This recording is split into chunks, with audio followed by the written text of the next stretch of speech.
brahmamayo hariḥ. aṁśa-aṁśena caturdhāgāt.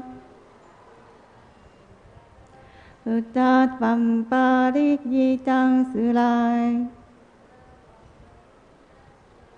rāma-lakṣmaṇa-bharata. śatrughnā iti saṁjñayā. tasyāpi bhagavān eṣaḥ.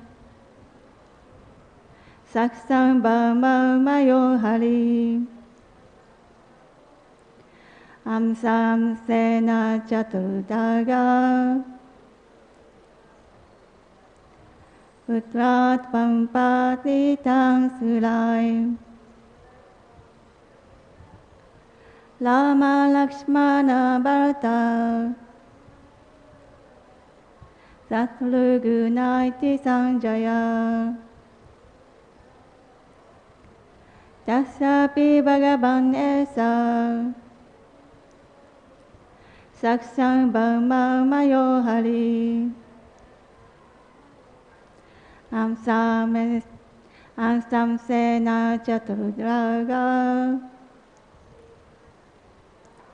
putratvaṁ prārthitaḥ suraiḥ. rāma-lakṣmaṇa-bharata. śatrughnā iti saṁjñayā. Please chant.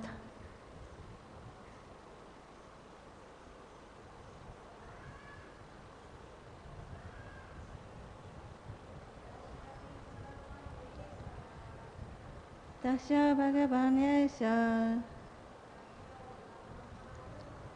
sākṣāt brahmamayo hariḥ. aṁśa-aṁśena caturdhāgāt. putratvaṁ prārthitaḥ suraiḥ. rāma-lakṣmaṇa-bharata. śatrughnā iti saṁjñayā. Tasya of him, Mahārāja Daśaratha, appear also Bhagavān, the Supreme Personality of Godhead. eṣaḥ, all of them, sākṣād, directly, brahma-mayaḥ, the Supreme Parabrahman, the Absolute Truth. hariḥ, the Supreme Personality of Godhead. aṁśa-aṁśena, by the expansion of a plenary expansion. caturdhā, by fourfold expansion. Agāt, accepted. putratvaṁ, sonfood. prārthitaḥ, being playful. suraiḥ, by the demigod. Rāma, Lord Rāmachandra. Lakṣmaṇa, Lord Lakṣmaṇa. Bharata, Lord Bharata. Śatrughna, and Lord Śatrughna. Iti, thus, saṁjñayā, by different name. Translation: being prayed for by the demigod, the Supreme Personality of Godhead, the Absolute Truth himself directly appeared with his expansion and the expansion of the expansion. The holy name were rāma-lakṣmaṇa-bharata and śatrughna. These celebrated incarnations thus appear in full form as the son of Mahārāja Daśaratha. Purport: Lord Rāmachandra and his brothers Lakṣmaṇa, Bharata, and Śatrughna are all Vishnu Tattva, not Jiva Tattva. The Supreme Personality of Godhead expanded in many, many forms, Advaita, Achyuta, Anadi, Ananta Rupam. Although they are one and the same, Vishnu Tattva has many forms and incarnations. as confirmed in Brahma Samhita 539. Nama Demuti Karaniya Menanatistam. The Lord is situated in many forms, such as rāma-lakṣmaṇa-bharata and śatrughna, and this form may exist in any part of his creation. All these forms exist permanently, eternally, as individual personality of Godhead, and they resemble many candles, all equally powerful. Lord Ramachandra, Lakshman, Bharata and Śatrughna, who being Vishnu Tattva, are all equally powerful, became the son of Mahārāja Daśaratha in response to the prayer of the demigod. Om Ajnana Timirandhasya Jnana Shalakaya Chakshum Militanyena Tasmai Shri Gurave Namaha. I was asked to talk about Ramachandra's wedding to Sita, but because today is the first day of Rama Katha for English classes, I thought it better to speak from appearance of Lord Ramachandra, then proceed to the wedding of Ramachandra with Sita. Daśaratha, he didn't have a son, so he was very sad because he needed to continue his line of the dynasty. So he consulted with his brahmanas, then he decided that he would do the Ashvamedha Yajna to please the demigod. Then after Ashvamedha Yajna, he will do the special yajna to receive the son. So Rishishinga was selected as a priest. So Rishishinga is the person who has a horn of the deer. Maybe you know the stories how he was born. So he was married to Mahārāja Daśaratha's daughter, Santa, but then he was adopted to the Rāma-pada, means Daśaratha has a daughter, but then he gave the daughter to Rāma-pada to adopt as a daughter. So that daughter married to Rishishinga. Rishishinga is the sages who are living in the forest. He was grown up in the forest without knowing who is a woman, who is a man. So the prediction was when he come to the place and he place the foot, that place become free from the drought. There was no rain for many years, but when he came, that place was blessed with the rain. So that Rishishinga did the yajna for Mahārāja Daśaratha. So when the Ashvamedha Yajna was going on, the demigod gathering around the sky to receive the offering of the yajna. So the yajna, many items was put into the yajna, and that smoke, celestial smoke, mixed with the mantra will reach the heaven, and then demigod will receive. So the many demigods were gathering around, and the Lord Brahma was there. And then meanwhile, the demigod having a difficulty with Ravana. Ravana was harassing a demigod and Gandharva and Chanala and Yaksha and many beings in the world. But they could not check Ravana because they knew that Ravana got a benediction from Lord Brahma that he cannot be defeated by demigod, Chanala, Gandharva, and so on. So they asked, the demigod asked Lord Brahma, so because of Ravana is harassing us, and then he cannot be defeated by us because of your blessing, can you do something about this? And the Brahma said, okay, I gave the blessing to this Ravana not to be defeated by the demigod and so on, but Ravana was so proud, he didn't care for the human being. So he can be defeated by human being. Also, he didn't care about animals, so he can be also defeated by the animal. So he suggested the Supreme Personality of Godhead can incarnate on the earth as a human being. When they are discussing like that, Vishnu just appeared riding on a Garuda. So the Garuda was coming toward the assembly of the demigod. Lord Brahma was also there. And then Vishnu came down from Garuda and he was standing in the middle of the demigod. Then the demigod and Lord Brahma told Vishnu what happened and what was discussed. And then Lord Vishnu said, okay, I can come on earth as a human being. So the matter was settled. Meanwhile, Daśaratha was doing a yajna on the earth. So the yajna was going on, the demigod was having a discussion in the sky, and then the yajna, Ashwamedha yajna was over, then now they're going to do the putra receiving the yajna. Then when it was going on, Lord Brahma sent the celestial being with a pot. And inside the pot, as everyone knows, there are the sweet rice. The sweet rice was personally prepared by Lord Vishnu. And he appeared in a yajna. And Daśaratha and all others who were present in the yajna was very pleased to see. And Daśaratha asked, what can I do for you? It's such a great fortune that you appeared from our yajna. Then he said, I was sent by Lord Brahma.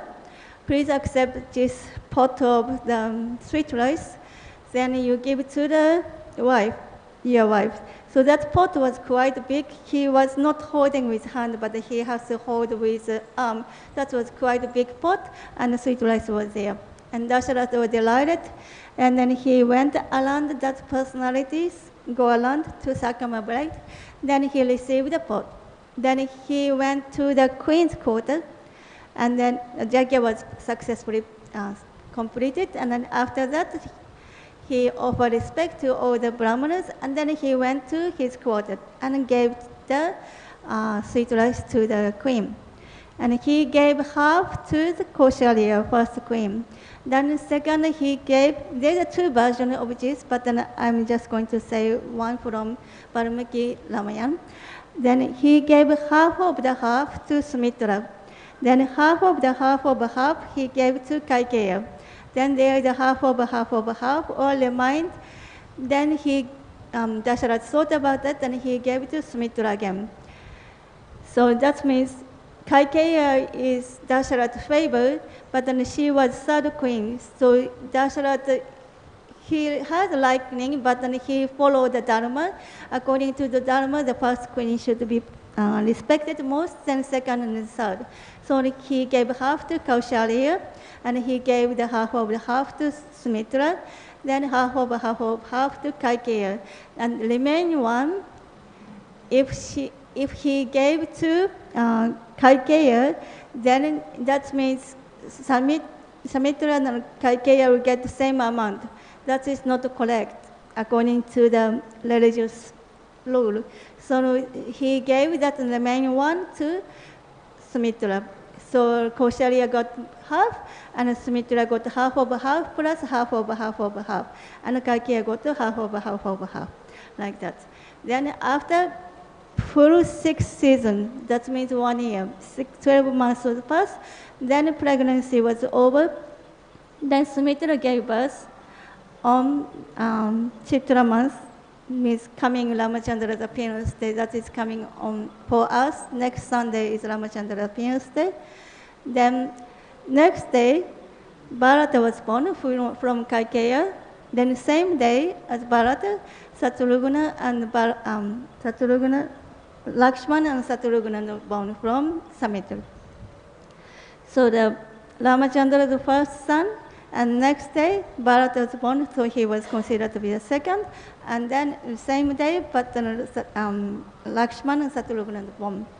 So today's text is said about these 4 brothers. They are not Jiva Tattva, they are Vishnu Tattva. Etechan san karampun san Krishnastu Bhagavam Swayam.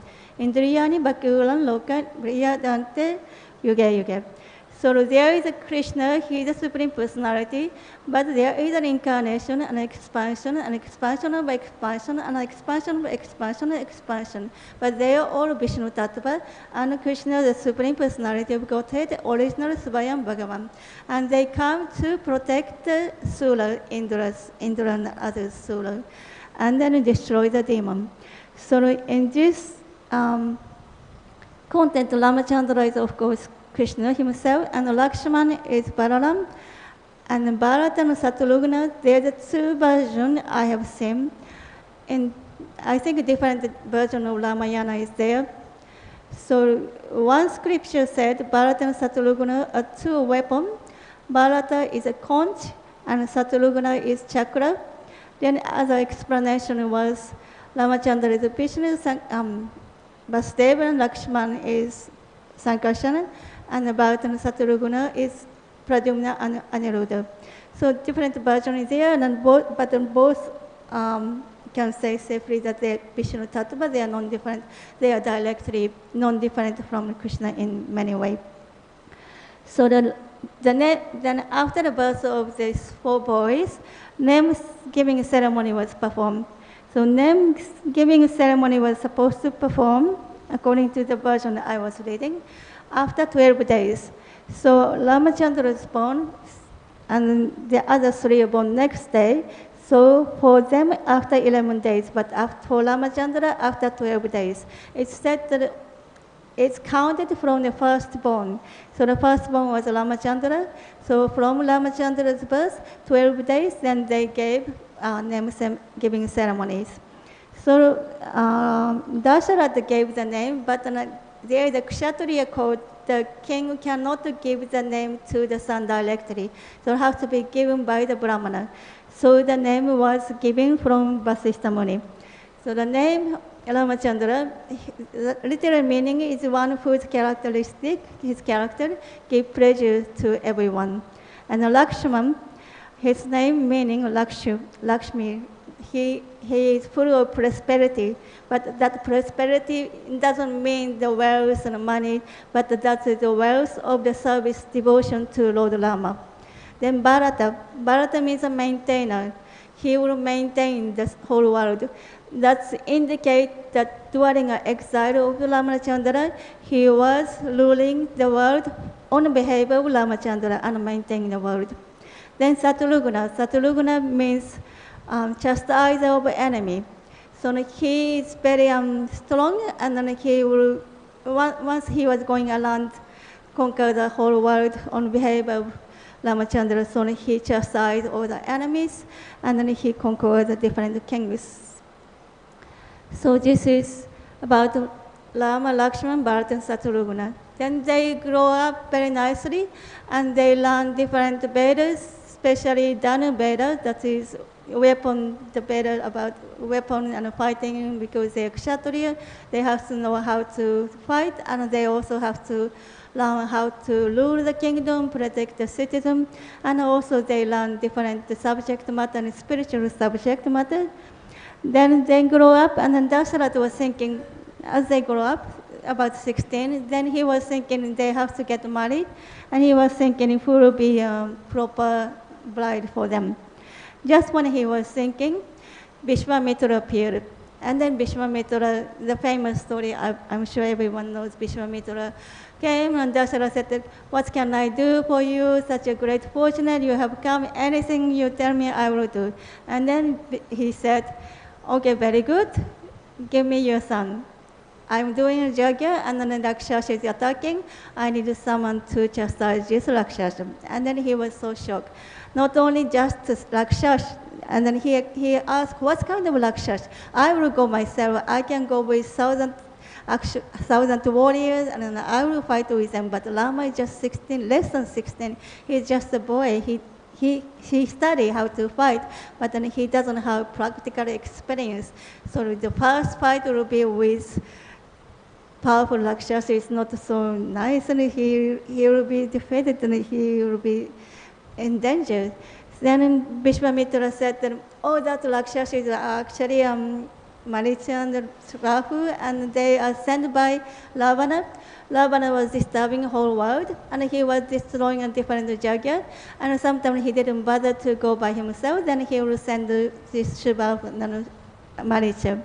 So they are disturbing the yajna, and Vishwamitra, he himself is very powerful.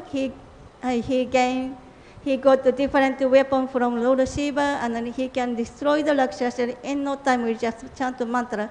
But because he was officiating priest for the yajna, during the yajna, he is officiating the yajna, then it is prohibited for that person to start fighting, to become angry at someone, to get distracted and start doing something else. So similar thing happened with Mahārāja Prithu, yeah? The Jagya, when Maharaj Prithu was performing the Jagya, Indra came and stole the horse, but Prithu Maharaj didn't get up from the Jagya. Prithu's son went up to fight with Indra and catch Indra, and then many things happened. So Vishwamitra said that he wants someone else. It's not the Brahmana's business to fight with Rakshas during a Jagya. Kshatriya's business is to protect the Brahmana. So I came to request you, and you said you will do anything, and you are saying now you cannot do this. What is this nonsense? I'm going to curse you that your dynasty will be destroyed. Then Vasishtha Muni, he came and he told Daśaratha, please have a faith on this Vishwamitra. Vishwamitra is very powerful. He can destroy by himself and any Rakshas, but then he is asking Ramachandra. That means must be some deep meaning behind, and he will surely protect your son. Besides, your son is the Supreme Personality of Godhead, that is invincible. And then Daśaratha somehow, he didn't believe that his son was Supreme Lord, but then he was pacified that Vishwamitra can protect his son, and he already promised to the sage, so he didn't want his dynasty to be end. So he decided to give the son to Vishwamitra. But then Vishwamitra was actually asking for only 10 days. It's not like whole life thing. He will just go there and do the Jagya, and the Jagya complete, and that's it. So it was not a big deal, but for Daśaratha it was broken hearted. Maybe Ramachandra may not come back, so he was in panic. It was a fatherly affection. Due to fatherly affection, he was almost violated his Kshatriya code, that whatever you promise you have to do. He was in that intense mood of affection, he was acting in that way. Then after they went, and then they have a Jagya, there was many things happened. Tataka was there, and then many demons were there, Rakshasa was there, and then Vishwamitra gave divine weapon to Rāma and Lakṣmaṇa, and then he gave the mantra. They never get tired, they never get hungry, never get thirst, and all the mantra was given to them. And they destroyed the Rakshasa who was killed, and Maricha was thrown far away. Then after that, from here is today's main topic. I was supposed to talk about Sita's wedding. So after that happened, Ramachandra asked Vishwamitra, he could say, now it's over, I can go home. He didn't say that. Now your promise was, your deal was accomplished, so what can I do for you now? Please instruct me what I should do for you. That is Ramachandra. He is so humble and he is so dedicated, respectful to Brahmana. If someone asks you to do something, it's finished, it's done, I'm free. I would think like that, but Ramachandra wouldn't say, this is done, now what can I do for you? That is Ramachandra, how he came as an ideal human being. And we are not supposed to imitate Krishna, but we are supposed to follow the footsteps of Ramachandra. He set the example how we should behave. So he said, what can I do for you? Then Vishwamitra said, actually I'm invited by Janaka king, for he is doing a Jagya, and I'm invited. So also he has celestial weapon, the bow. So maybe you want to see it. So I'm going in there. Would you want to come with me? So you want to come with me means come with me. So they went together, and many other sages also there, and they went. Then they reached, after some days, they reached Mithila, the Janaka king was there, and then a message was sent that Vishwamitra came with just 2 boys, and Janaka king immediately went to receive, what a great fortune that you have come to my place, please come, and then they offered water to wash the feet, they offered arugya for reception, and they gave nice food and take rest and all that. Then after, they have the discussion, what is the purpose, and you are traveling, who is this young boys, and then Vishwamitra explained, this is the son of King Daśaratha, and they have defeated these Rakshasas and protected my Jagya. On the way, they killed Tataka and all many things they discussed. And then Vishwamitra said, I heard about Shiva's bow was there with you. Is that possible that my 2 boys can have a look? And then King Janaka said, yes, of course, please see. Then they have some scripture said 300 people were very strong boy brought, and then other version said one is 300, other one says 5,000 people. So that one I saw was 5,000 was Valmiki Ramayana translated by Vidwan Gauranga. Recently he printed and published, and that was commented by Govinda Das, who is on the line of Ramanujacharya.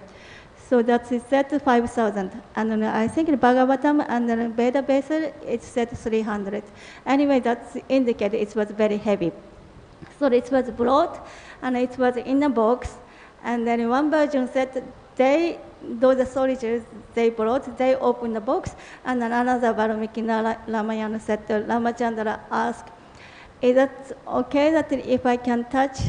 Then he opened by himself, and it was fully decorated with chandan and flowers. And then he only asked, you think it's okay if I just touch a little bit? Then and Janaka said yes. Then he touched, and then he was feeling nicely. And he said, you think it's okay if I check the weight? He didn't say, I'm going to lift up and get the seat. He didn't say that. He was very gentle, and he said, is that okay that if I check the weight? And maybe I can lift up. He was very gentle, and he was saying like that. And he felt the ball with his fingers, and he checked the weight, and it was too light for him, and he immediately picked up over his head, and everyone, oh, before nobody could lift up, and he easily picked up like a giant bamboo stick. And Janaka Maharaj was very happy. He was saying that Sita Devi was born with divine birth. She was born from the ground where Maharaj was preparing the yajna. In that special place, she was born from the ground, so she was not from the womb of the human beings. So she was very special. So he wanted to give her to someone who is very strong with the price of the power. And many kings came and they asked for the daughter, the Sita, but they couldn't lift up. They couldn't even move an inch. So they were so angry, and they got together and they started attacking Mithila. For 1 full year, they kept attacking and tried to destroy the city.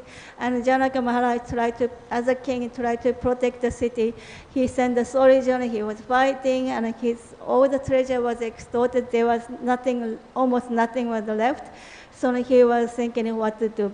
Then he performed severe austerity to please the demigod, and the demigod pleased with Janaka Maharaj, and they gave celestial soldier and weapons, and with this celestial weapon and soldier demigod bestowed upon Janaka Maharaj, he defeated all these envious kings who didn't want to.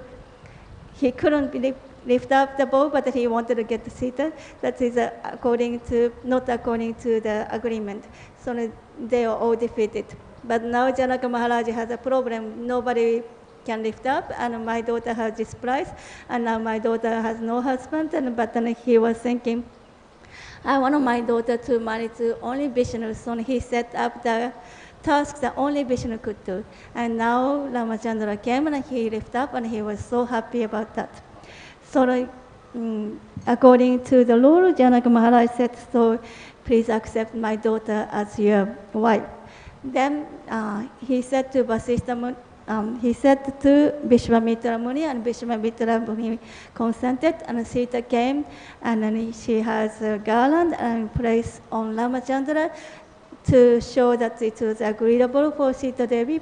And Sita Devi, she was seeing many kings was coming, but she didn't like them so much because they are all arrogant and proud and showing off, and she didn't like that. But when Ramachandra came, she could see that Ramachandra is very gentle and humble, so she very much liked, and of course they are eternal consort. So the marriage was agreed upon. Then Ramachandra and Vishwamitra and Janaka Maharaj, they decided to send a messenger to Daśaratha, because Ramachandra that time was less than 16, very young, so they cannot just settle the matter of the marriage. That's the important thing, without the father's consent. Also, Ramachandra wanted personally the father come to witness the wedding, and then he wanted the father's permission. So the messenger was sent. The special messenger was sent with, I think, first horse. They went in 3 days. Then the messenger met Janaka Maharaj, and then he said that I have a message from Janaka Maharaj. Then Daśaratha Maharaj immediately received the message, and the messenger said that it just happened, and then Janaka Maharaj eagerly waited for you to come to Mithila. So then Daśaratha Maharaj was very happy to hear, because he was so much in anxiety. Maybe my Ramachandra is in danger, my son is so soft, and how he can fight with Rakshas. Now he heard and he won the Rakshas, he protected his Brahmana's Jagya. Not only that, he was already thinking who can be his wife, and now he got to the wife that is Sita Devi, that is great. So he was very happy, and he said that very immediately, next day he would leave. So immediately next day, of course, the messenger came from far away, 3 days non-stop. So he wanted the messenger to take rest for one night. So he was giving nice place to take rest, and then giving nice food, and then nicely received. Then nicely took rest. Then next morning he went. It took 4 days. The first one messenger went 3 days, because first was only just messenger. But the next Daśaratha was going. Priest in front means Vasishtha Muni, and there is a Bhavadev, and Kashyapa Muni was there, and then many different sages were there, loyal court was there, Sumanta was there, and then there is Daśaratha himself, and many army was going with, because when king go there, king take all the army there. So big people, so many people there, so it took a little longer, so 4 days. Then they reached there. Then Daśaratha was there, and then Janaka king was there. They meet each other, very happy, and meeting each other.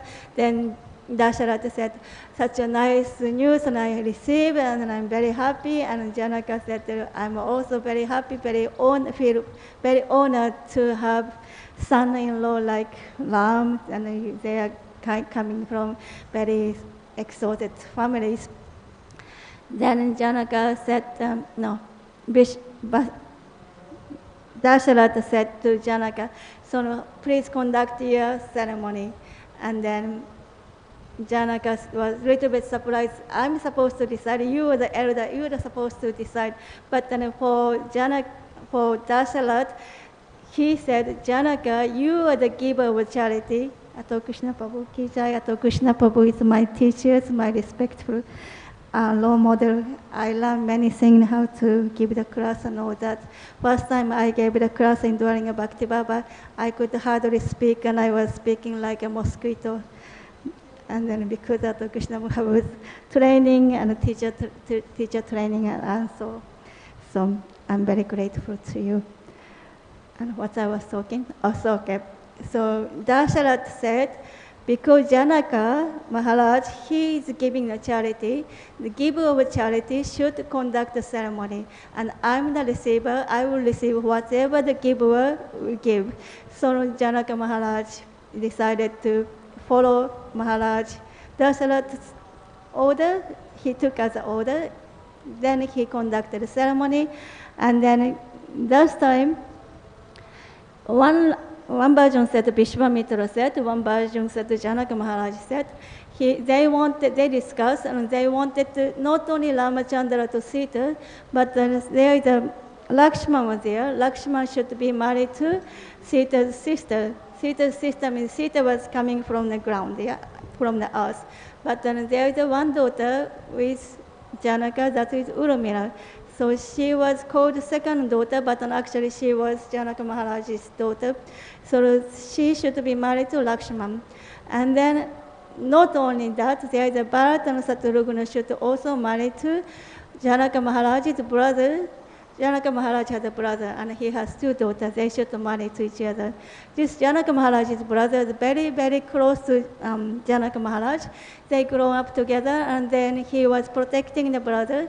And then one time the enemy was attacking a Mithila. So they went to fight against, and they defeated, and that kingdom became theirs. So Janaka Maharaj gave that kingdom to the brother, so the brother became the king of that kingdom. So now he invited the brother to come, and came with two daughters. That two daughters will be married to Śatrughna and Bharata. And then their nature has to be matched. So Ramachandra and Sita's nature very matching, and Lakshman and Urmila's nature is matching, and Bharata and Śatrughna's nature is married to these two daughters of Janaka Maharaj's daughter. That their name is Madhavi, similar to that, and Surakriti, something like that. So they are supposed to marry. Then everyone happy about that, and daughters, everyone agree with that, and then there will be a wedding ceremony. So the pavilion was conducted, 4 of them, and they have fire jagya, and then after jagya they will circumambulate around the fires, and then each time Janaka Maharaj will put the hand of the daughter to the boys, and then he will say, I will give my daughter to him so that he can take care of my daughter, and then my daughter will be your assistant, and in the sacrifice and in the religious activity, she will serve you. He will make the promise, and then give the daughter kanyadan, yes, giving the daughter to the suitable the husband. So the brother, Janaka Maharaj's brother also done to his daughter. Then wedding was done. But actually, I forgot the one thing. Before the wedding was done, I think that many kshatriyas they do, before the wedding, they will explain their family line. And then other side also explain. Nowadays, they don't care about the family, but those days, they have to say who is who. So Janaka Maharaj, Daśaratha had a Vasishtha Muni. Vasishtha is a family priest for Daśaratha. So he was selected to speak what is the family line. So he said, okay, our family line starts from Swayan Brahma. Then Brahma's son is Maricha. Maricha's son is Kashyapa. Then Kashyapa's son is this and that, and he go all the way. Then as Bhagavad Gita, we can see that Vivasvan there, and Vivasvan's son is Manu, and Manu's son is Ikshivaku, and Ikshivaku is the first king for Janaka's Daśaratha's kingdom. Daśaratha's kingdom is Ayodhya. So the first king of Ayodhya is Ikshivaku. Then from Ikshivaku, many generations was coming, and there was one king, Atuti or somebody. So he went to the battlefield, and he was defeated, and he was almost going to die, but then he has 2 queens, and 2 queens were already pregnant. And one of the queens gave the food mixed with the poison to co-wife. So the co-wife, both are pregnant, yeah? The co-wife was giving the food mixed with poison, and she understood that, and she went to a sage who was the son of Brigu. And then she prayed to the sage, and she also performed different service to the sages. And the sage is pleased with her service, and then gave the benediction. Okay, your son will be born, even though he was affected by the poison, but then he will be born without any problem. He will be healthy, and he will be strong, great king. And his name was Sagala. Sa means with, Gala means poison. So he was born with poison, so Sagala. He was famous. Everyone knows about Sagala Maharaj. So Sagala Maharaj was born in that dynasty. Then after Sagala Maharaj, the famous horse sacrifice, and the horse was going around, and Kapila Muni's story was there, and then the son was born, and Aṁśa-aṁśena was grandson, and the next son, and the next son is Bhagirath. And the Bhagirath succeeds to bring the Ganga to deliver the forefather of Sagala Maharaj. Then Kapilamuni was there, and the whole story was there. Lord Jesus' line was there, and after Bhagirath, there was a few more, many more, about 10 generations was there. Then that's coming to King Raghu. So we say, Raghupatila Gavarajanan. We worship Lord Ramachandra. He is the descendant of King Raghu. So King Raghu was after some generation, and after King Raghu, there is again another generation. Then come to Daśaratha. That is whole heritage. I skipped something, but Vasishtha Muni, of course, he didn't skip, and he said to everyone. And Janaka Maharaj also similarly described how his heritage was there. Then in that way, whole family was happy, whole descendant and ancestors was giving the blessing to this marriage, and then everything was fine, supposed to. So everything was fine, everyone was happy, and then Vishwamitra Muni, he is a sage. He was doing this wedding and all that, but then he is a sage. So he have done it. I want to get the permission so I can go back to Himalaya to resume my austerity. So he left to his own ashram. Ashram is Himalayas mountain. Then northern side of Himalaya, it is said. Then after whole possession with Daśaratha was going with Ramachandra and Śatrughna, Lakṣmaṇa and Bharata, and with their bride, and all the army was going. And then suddenly he saw the big storm and a nasty sound, and bad omen was coming. And then Daśaratha got so scared, not for himself, but then he was so scared. This nice occasion was going on, my son was there, and their wife was there, and some bad omen was there, so he was frightened. Then he asked Vasishtha, what is this bad omen? And then Vasishtha said, this omen means something terrible will happen, but don't worry, deer is coming from left to right. That is the indication of everything will be settled after that. So they were waiting for something bad to happen. Then there was a smoke and a big sound. Then Parashurama appeared. And Parashurama was twice as tall than everybody else. And he has a Vishnu's bow in his shoulder. And he said, I heard you broke Shiva's bow. Oh, I forgot the important part. Ramachandra picked up and he was going to string, and then he broke the bow. So he heard about that. I always thought that why everyone is happy that they were worshipping that Shiva's bow. It's precious. So, but then he broke in front of everyone, and everyone was happy, and I was thinking, why are they happy that they broke? Anyway, he heard that you have broken Shiva's bow. It is a celestial bow, and you have broken. Now let me see how strong you are. And then he gave Vishnu's bow to hold it. If you can hold it, nobody else can do. But if you can hold it, and then I will admit that you are strong. Then Daśaratha so frightened, my boy, he is so strong, please don't do this and that and that. But Ramachandra didn't care about, Parashurama didn't care about Daśaratha's worry. He was speaking directly only to Ramachandra. And Ramachandra said, all right, and he held the bow, and then he easily bent and string it. And Parashurama was so surprised. So then he admitted that he was defeated, and Ramachandra said, because I have strength the bow, and he pulled the arrow. Once he does that, and he has to release the arrow somewhere, so he asked where I can release the arrow, and then he said, I can throw the arrow to some place or something more subtle. This arrow is celestial weapon, so it can be shot at something material, could be something subtle. So Parashurama thought, he conquered the Kshatriya, and then he got the land, and he gave everything to Kashyapa, so he cannot destroy those places. If Ramachandra shot the arrow, the world will be destroyed. So he already gave the land to Kashyapa, that land should not be destroyed. Better he destroy all my pious activities. He have accumulated pious activity by performing different austerities. So Parashurama asked, you can destroy all my punya.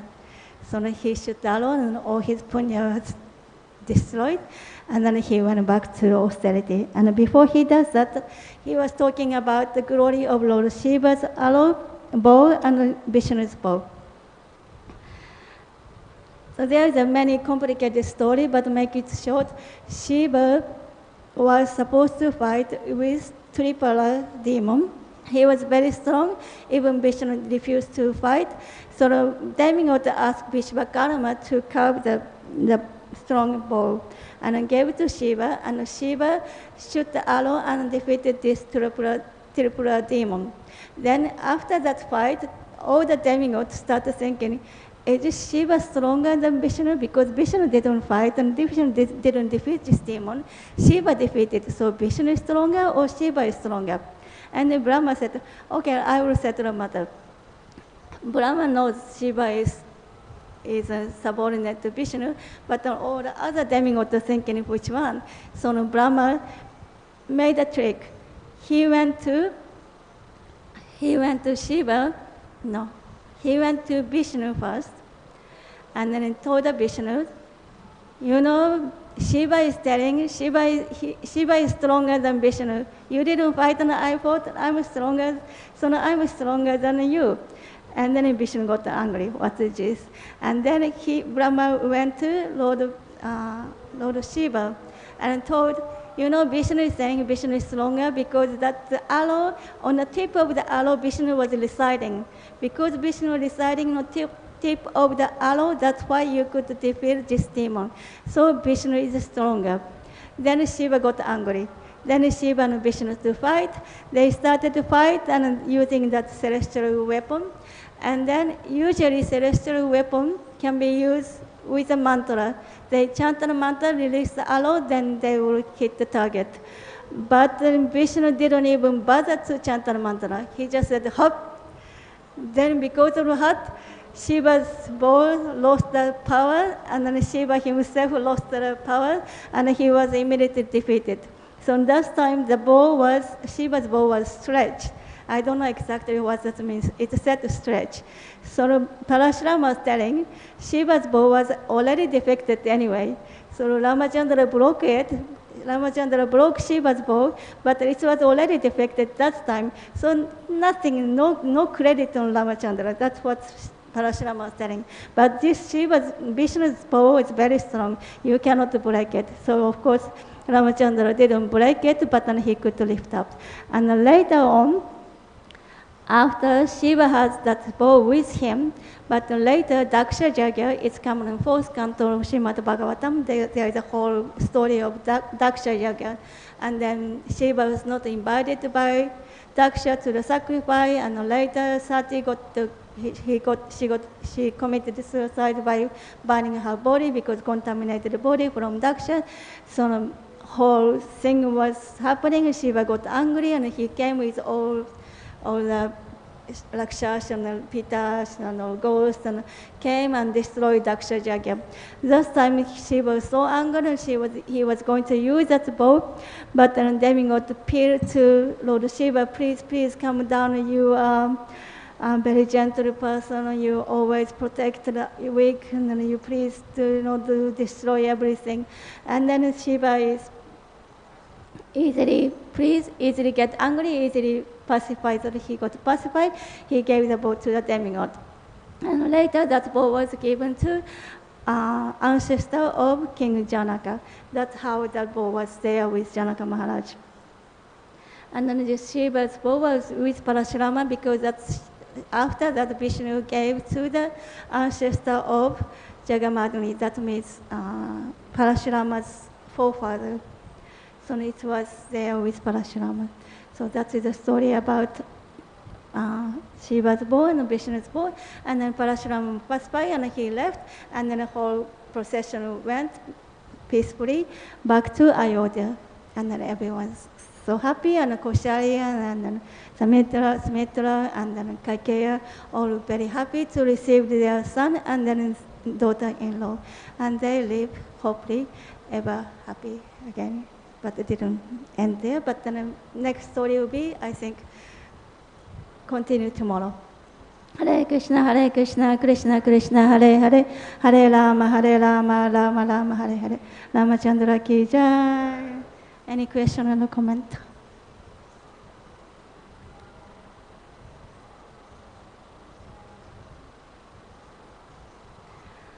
Ananta Tirtha Prabhu is a great scholar, so embarrassing to speak in front of a great scholar like.